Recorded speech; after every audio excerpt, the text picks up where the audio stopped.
Right now, as you watch this video, over 150 ships are sitting anchored outside a narrow strip of water, waiting. They're waiting because one country decided to close a waterway that supplies 20% of the world's oil.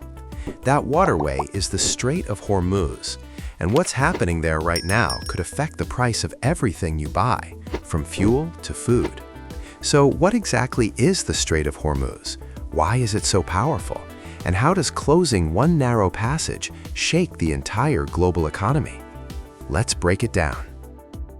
Picture a bottleneck. On one side, the Persian Gulf, home to some of the largest oil reserves on the planet: Saudi Arabia, Iraq, Kuwait, Qatar, UAE. On the other side, the open ocean and the rest of the world.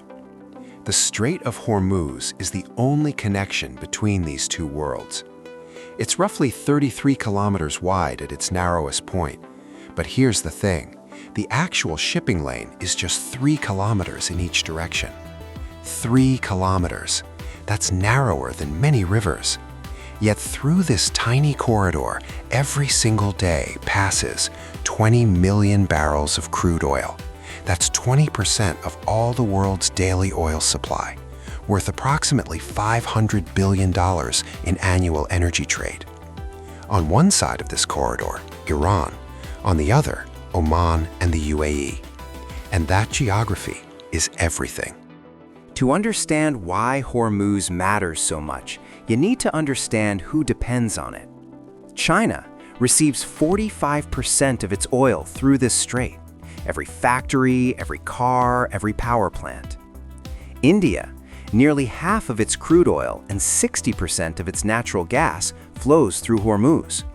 Japan and South Korea, among the most energy-dependent nations on Earth, rely on it almost completely.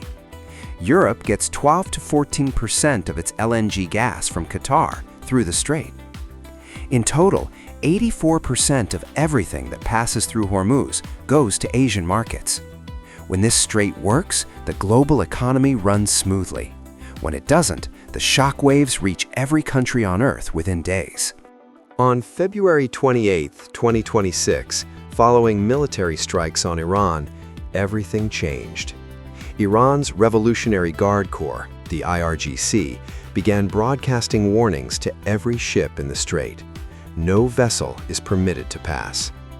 Within hours, tanker traffic dropped by 70%. Over 150 ships anchored outside the strait, waiting. On March 2, Iran made it official. The strait was declared closed. Any ship attempting to cross would be targeted. Since then, 21 confirmed attacks on merchant vessels, 5 crew members killed, ship head on fire, drones striking oil facilities in Oman and Qatar. Oil prices, which were around $65 per barrel before, surged above $105, a 40% spike in just days. And the question everyone is asking right now, how long can this last? And what happens if it doesn't stop? The obvious question is, can ships just go another way? The short answer, not really. There are 2 alternative pipelines. Saudi Arabia has the East-West pipeline, running from eastern oil fields to the Red Sea port of Yanbu. The UAE has the Abu Dhabi pipeline to the port of Fujairah, capacity 1.5 million barrels per day.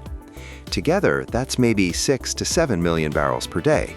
The strait normally carries 20 million. And there's another problem. The Red Sea route is already under threat from Houthi attacks. The Oman alternative ports were struck by Iranian drones in March 2026. There is no easy detour. The world built its energy system around this one narrow passage. And now that passage is a war zone. You might be thinking, this is happening far away. What does it have to do with me? Here's what happens when Hormuz stays closed for weeks or months. Oil above $100 per barrel means fuel prices spike everywhere, in Europe, in America, in Asia. Higher fuel costs mean higher shipping costs, which means everything that gets transported costs more. Food, electronics, clothing, medicine, construction materials. Factories in China and South Korea start slowing down because energy becomes too expensive. The International Monetary Fund has warned that a prolonged closure could push fragile economies toward recession.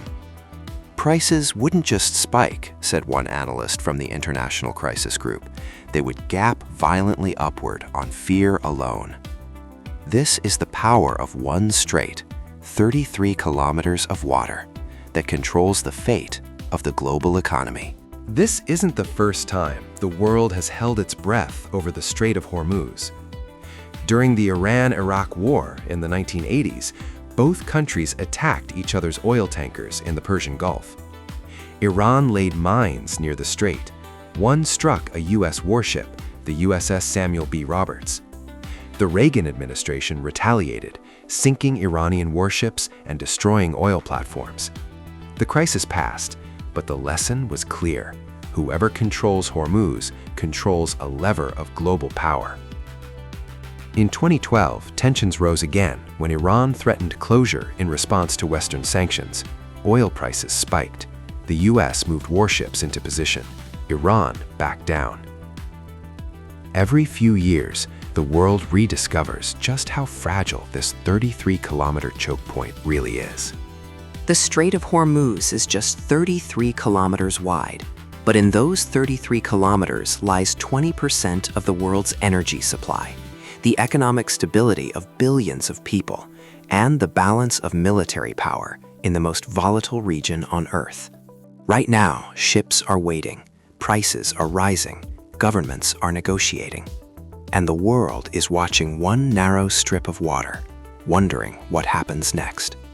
That's how the Strait of Hormuz works, and that's why it matters to every one of us. If you want to understand how the world actually functions, subscribe to How Is It Arranged? Because next time, we're looking at another system that quietly controls your daily life.